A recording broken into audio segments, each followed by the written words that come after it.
Good evening, I'm Tim Barnum. You're watching This Week in America Today as we come to you with a special edition recognizing January as Self-Defense Awareness Month. Our top story tonight centers around my new chair. It allows me to do this. It allows me to do this. Whee!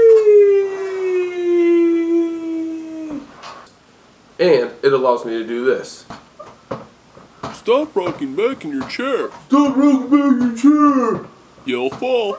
Fine. In the Republican primary, Jon Huntsman finally made news when he announced he is dropping out of the presidential race. GOP voters say his departure from the Republican field is the most tragic split since William left the Beatles. William and the Beatles? Exactly. Joining Huntsman in dropping out of the race was America's favorite idiot, Rick Perry. Friends of Perry said it's the first time he's quit anything since he gave up reading when he was 14.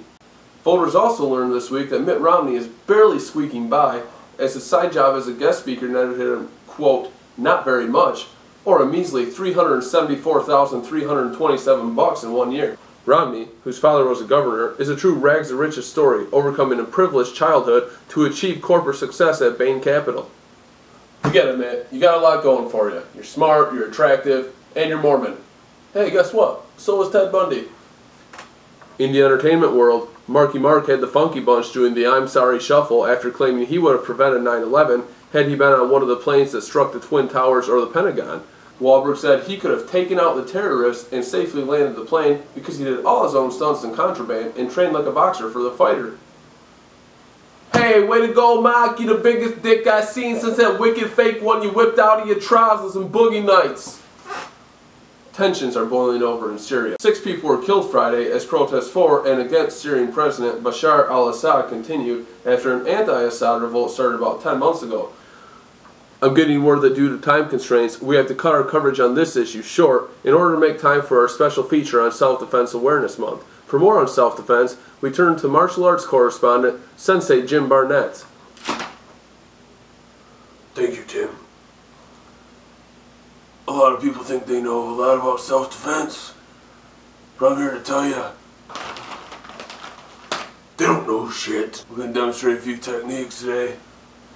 This is my volunteer, Brandon. I'm going to do some very painful techniques to him, but you're going to notice he's not going to scream or feel any pain. He's a trained professional. Remember, do not try this at home. Our first technique we're going to demonstrate is called the 1-2 punch.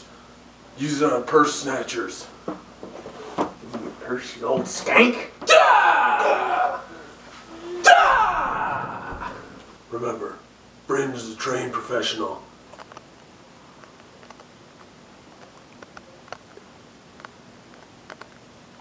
Another effective technique is the wrist break. Say you just got $50 out of the ATM and a pickpocket comes up to try and take your $50 from you. Give me your money.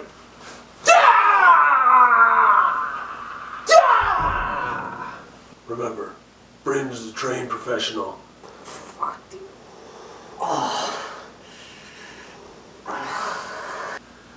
And our third and final technique is the most effective of all. A shot to the testicles.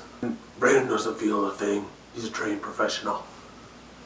Oh, hey, let me feel those testicles. Oh! Da! Da!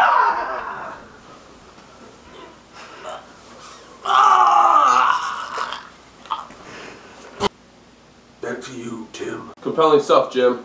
We end tonight's broadcast with sports. Soccer took the spotlight today when American soccer fans sent a press release to many major news outlets, finally admitting they, quote, thought it would have caught on by now.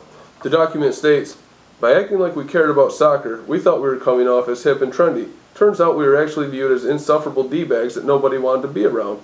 We believed in our heart of hearts that soccer would eventually become cool and that we would be the first ones to like it. Then, we would talk down to everyone and call them bandwagon fans and say they weren't true fans of the game. You know, like a lot of arrogant music fans do. However, we made a fatal error, as people actually like music and they don't like soccer. Please consider inviting us to your Super Bowl parties.